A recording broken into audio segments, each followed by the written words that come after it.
Guys, we have seen the definitions, we have covered the theoretical part of the term contract, and now what we will do is we will deal with few practical definitions. What can be the practical definitions can also be a practical and theoretical. Yes, that is my opinion. Practical definitions in the sense that today in your day-to-day life we often enter into series and varieties of contract to which we don't even know that are they actually the contract, and if they are contract, what kind of contract. We don't even know the technical terms used for such contract, what is the effect, what are the requirements. So when we will deal with few definitions, few types, along with that definition we will be clear with all of these. So let me categorize the term contract under three heads. This can be the term contract can be divided on the basis of three heads as per the creation. Contract as per the creation. The next term is as per their validity, and the last one is as per their performance. So taking the first one, creation. What is this? On the basis of creation, again, the contract can be of two types. It can be either expressed, or it can be either implied. It can be expressed or either implied. Expressed, obviously, when the words are spoken or written, that is a express contract. No problem. It's either oral or written. The words are either spoken or written. Then that is an expressed contract. Now the term, you may doubt this term, implied. What is this implied? When the term contract is not spoken actually, but it is implied through the conduct of the parties or the behavior of the parties. And guys, believe me, this implied contract is as good, as binding as the expressed one. There is no effect on their validity, whether it be it an implied, because law itself provides for it, that whether it's expressed or implied, no problem. Now how it can be implied, just look at this. Then again, this implied contract can be divided into two forms. The first one is tacit contract. What is that? Tacit. And the other one is quasi contract.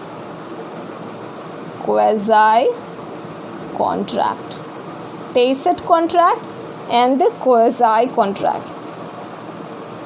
Have you ever heard these two terms?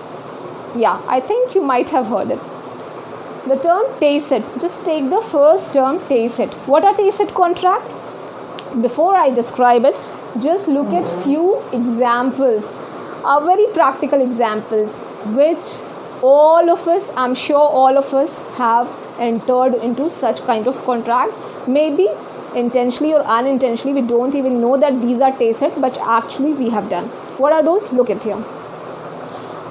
Suppose a bus is standing at a bus stop with a board displayed in front. Most often you all have seen that there is a board displayed on the bus regarding the timing and of departure, and along with the routes, that is the place of destination. So if they have displayed it, obviously a person goes and sit on that.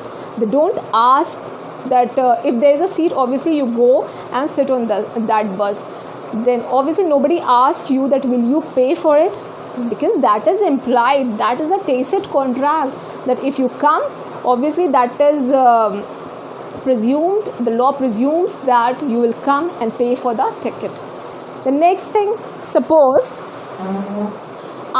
last module I have given you example about inviting my friends at my home, and planning for a dinner, though it was not executed, but still I just planned, and that was a domestic agreement, social agreement actually. This time again, suppose a slight different situation, that I have invited my friends to a restaurant near to my place, and we all went over there, and we placed our order, and we had a delicious lunch over there. Now, can I say, thank you, sir, that was so delicious, and we'll come and visit you again without paying? Yeah, I can say that nobody asked before sitting, nobody asked me that will you pay for it or not, that nothing was expressed or spoken from the side of the restaurant owner. Obviously, guys, they won't do that. Will they allow me, let me go without paying? Obviously not, because that is implied. If I came and sat over there and the moment I placed my order, there was a tacit contract, there was implied contract that obviously after finishing my things, after finishing my stuff, I am going to pay for it. Or this is what the tacit contract is actually. So the tacit contract is actually what is not quasi contract. Well, all other implied contracts, because these quasi contract is described, this quasi contract is described under law, the act itself, between section 68 to 72. There are 5 specific grounds, the 5 specific conditions, or the list is enumerated actually under quasi contract, and rest, apart from these 5 grounds, rest all other implied contracts are what? Tacit contract. So I hope tacit contract is quite clear to you. Now let us come to the quasi contract. What is this quasi contract? Guys, listen. Quasi contract is actually, it is not contract. Actually, it's not a contract, but is somewhat like a contract. A contract which law has created. A contract which law gives the effect. That was not a contract actually, but law has given it effect of a contract for certain purpose on the basis of a particular principle. What's that? That is, the law says that nobody shall be allowed to enrich themselves unjustly on the cost of other. What the law says? No one shall be allowed to enrich themselves unjustly on the cost of other. Obviously, guys, the law is very practical and a genuine one. It is, of course, to decrease the grievances of any party. It cannot let any party to enrich themselves unjustly and to put other party on the loss. So the law in certain cases, when requires, it has imposed a legal duty, it has created a legal effect of a contract, even though when the situations are not of a valid contract. What are those? Let me erase this. I hope these all are clear to you. So let me deal quasi contract specifically, because there are 5 grounds and it will need proper space, guys, so I am erasing it off.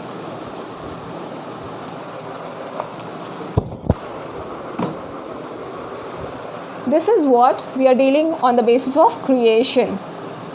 That was an expressed and implied contract, express and implied, and in the employed, the second category we are dealing is quasi contract.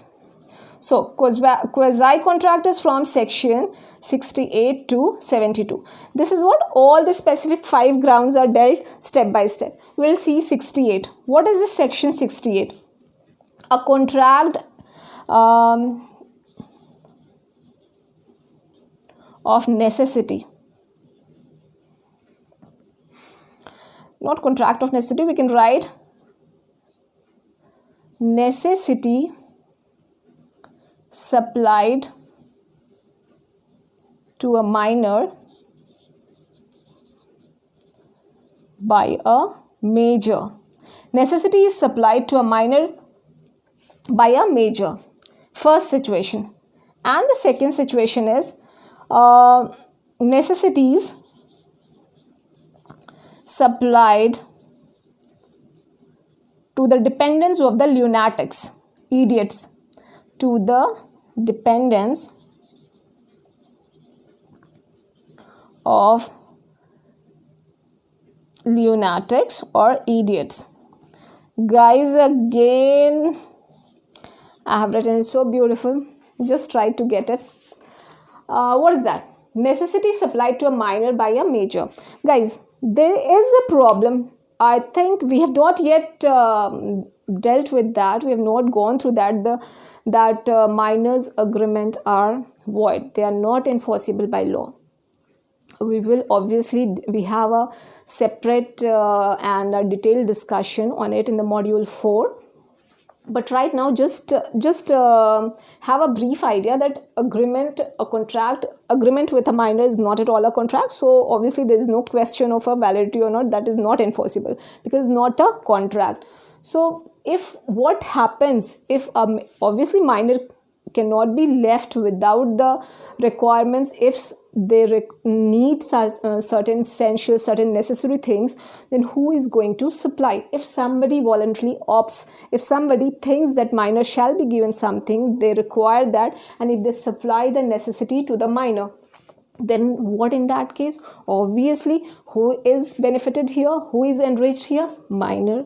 And who is in loss? Obviously, the major person who has supplied the necessities. So if imagine that if law does not allow the enforceability, the recovery of those costs incurred by the major to a minor, will ever any person opt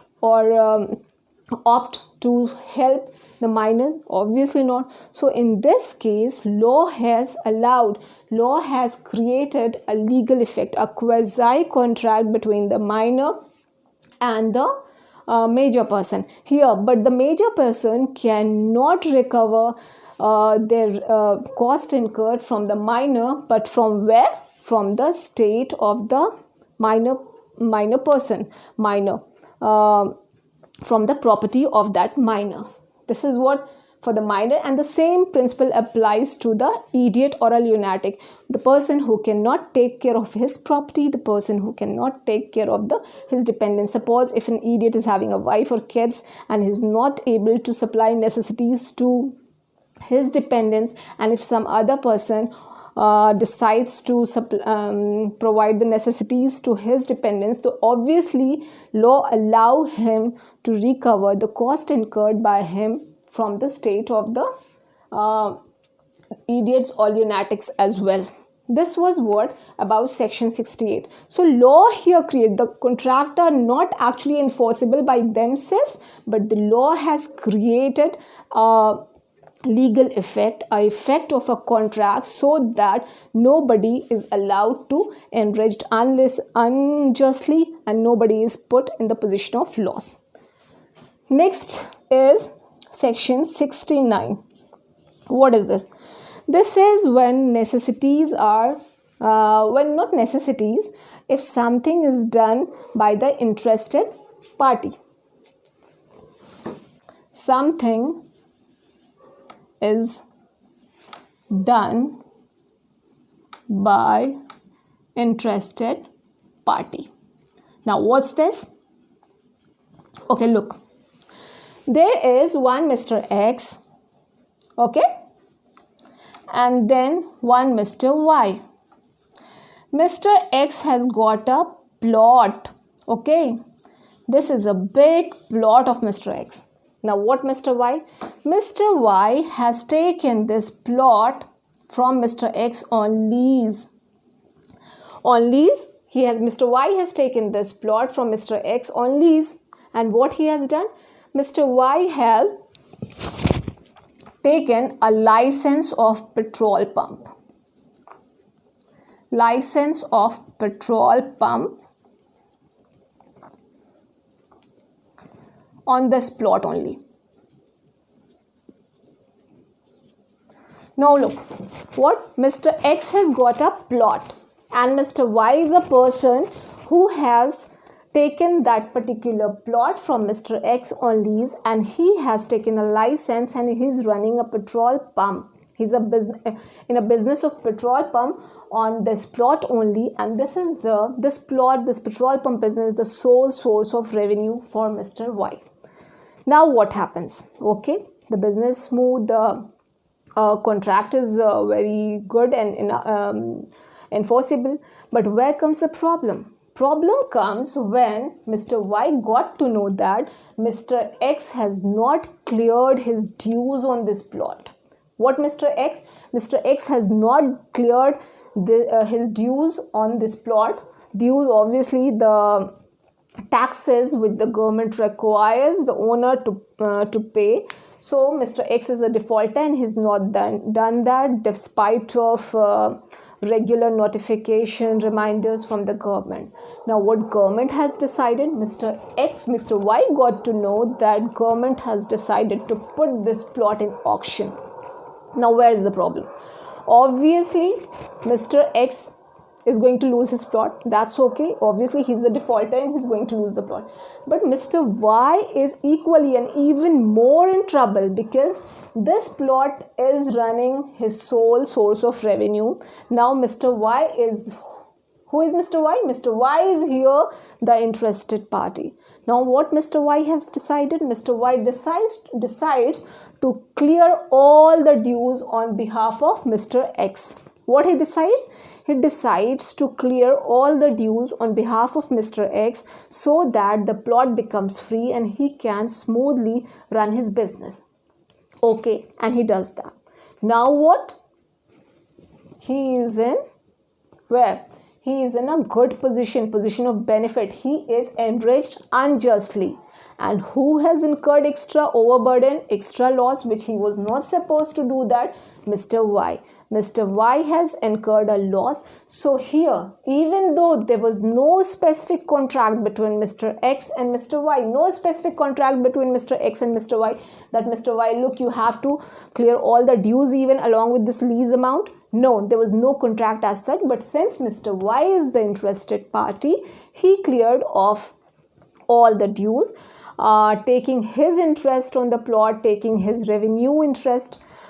So here, even though there was no contract, but law doesn't want Mr. Y to put in laws, so law creates an effect of the contract, that is a quasi-contract. So the second point was 69, something is done by interested party. Now let us come for the third point. Let me raise this because again I have to write, and that's neither space obviously. So guys, are you getting? The terms are quite novel, like tacit and quasi. That seems to be something very strange kind of, but they are not actually. They are very common what we are doing in day-to-day life, and most of us might be knowing. I just think that you may doubt these terms. So the third thing is section 70. What is that? Payment for non-gratuitous act. Non-gratuitous act. What is this? Suppose what happens that there is a vendor, okay? No, there is Mr. X. Again Mr. X. I can write it Mr. A also, but I have written Mr. X.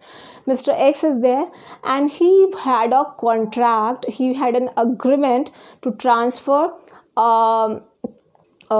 fruits, a carton of fruits to vendor A. He had an agreement with vendor A to transfer what? Fruits carton. 5 carton of fruits, okay? 5 carton of fruits to vendor A. But what happens? He supplied it to vendor B. Okay?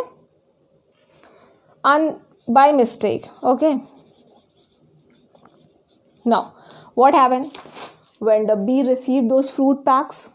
He's very happy. Oh, that was obviously, he didn't knew who was sending, so, and he didn't inquire even. What he did, he just disposed of, he sold off all the fruits.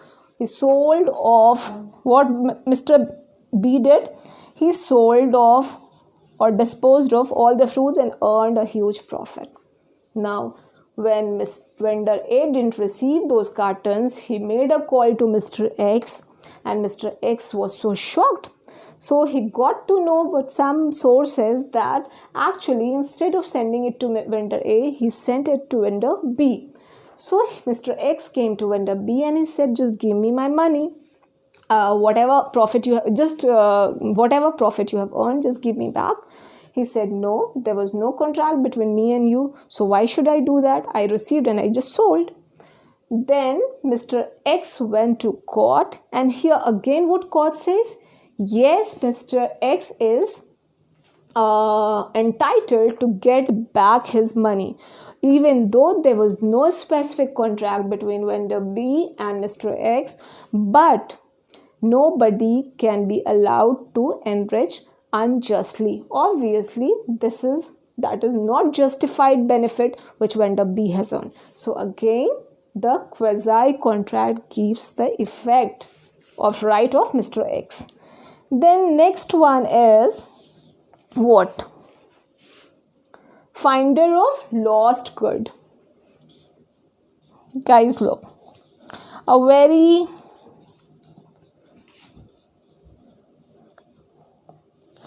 finder of lost good. This is a very common example and it happens with me most of the time. What happened? Suppose I have left my bag. I went to the market or a mall and I left my bag somewhere in some shop. I don't remember where. Most often even I do that. It's not like practically I have done this so number of times, and I just left my bag at one of the showroom and I don't remember where I have left my bag.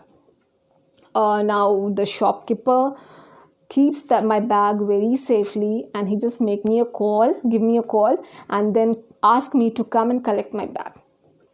Obviously, did I have any contract with that shopkeeper and me that in case I have he finds my bag, he will just come and return me?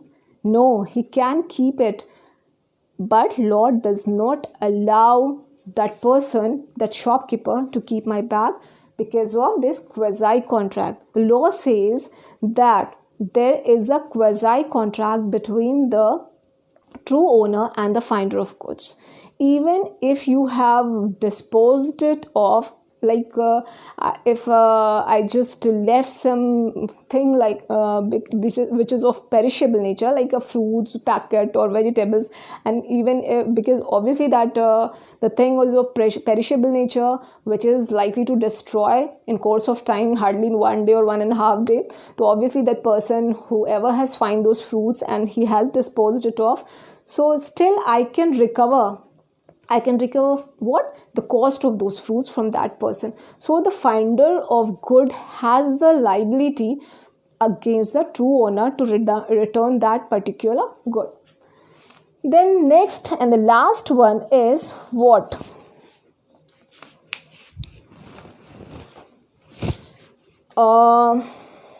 Let me write it above. The last one is section 72. That is payment made under mistake or coercion. Payment 72. Payment made under mistake or coercion. Mistake or coercion. What is this mistake or coercion? We'll see it later. Mistake is obviously, we know mistake, by mistake, and coercion is something forceful, due to the threat of something or under forceful compulsion you can say, that is a coercion, but the technical and the legal meaning we'll see later on in the next modules. And then payment made under mistake or coercion. A very practical example of this is, I just took rupees 1000 from one of my friend, and when I was returning it, I just made a check of rupees 10,000 and gave it to my friend. Is there any difference? Yes, there's a difference of a zero, just a single zero, but that's a big difference. That single zero has made a big difference, and that was by mistake. Instead of writing 3 zeros, I have written 4 zeros. Instead of writing 1000, I have written 10,000. So 9,000 extra was transferred to my friend's bank account. And when I got to know about my mistake, I asked my friend to return me my 9,000 rupees. And suppose my friend says, no, why should I do that? There's no specific contract between me and you regarding that particular 9,000 of money which I received in extra. Then I went to court. Court says, yes, yes, friend, Mr. Friend, you are supposed to give back this 9,000 to me, obviously to me. Because there is, even though no specific contract, again it says there's a quasi contract. You cannot enrich yourself unjustly for that rupees 9,000 to which I was entitled. I made it a mistake. So that was in a case of mistake. And in coercion, just have a look. If same thing, if I have taken rupees 1,000 from my friend, and she comes and threatens me of some dire consequences and says that just write rupees 10,000 on the check, otherwise I'll do this or that, just threatening me, that's a coercion. Then what? Even though I have written 10,000 due to that coercion from my friend's side, but then also in the law, I can claim back those rupees 9,000 because that was not made fairly. So this was all about, guys, quasi contract. And the next criteria we'll see, that is as per the validity. So as per the creation, we have seen one more thing in creation. We have seen expressed or implied, and the implied we have seen tacit, and again 2 types of implied, that is tacit and quasi. And the third form was creation. One more thing is that e-contracts, that is also due to the basis of on the basis of creation. E-contract is what? Obviously we cannot deny that today e-commerce has dominated all kind of other business, all kind of contracts. E is term e-contract. E is used for electronics, so obviously that's not very important. I've just mentioned e-contract. Most often we can find that day-to-day life we enter via internet, few contracts via internet. Even though IT Act has declared these contracts enforceable, a valid one, but still, because there's not much transparency as per regarding to the terms and conditions of these e-contracts, so many of people still hesitate entering such e-contracts. So there was not much to discuss about this e-contract, so I just missed it somehow, but thanks, I just mentioned it right now. Now next, so as per the creation, what was more important was expressed, and the implied one tacit and quasi. Now next come to on the basis of validity.